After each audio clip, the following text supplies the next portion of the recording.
You ask Tiger to solve. This deals with linear equations with one unknown. The final result is x equals 5.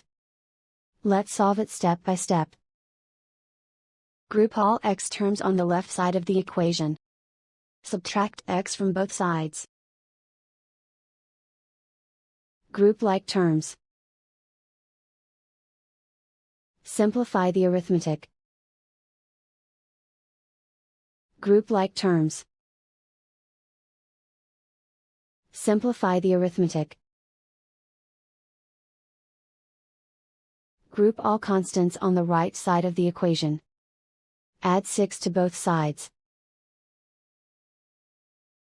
Simplify the arithmetic.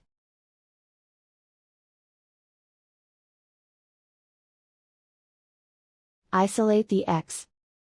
Divide both sides by 3. Simplify the fraction.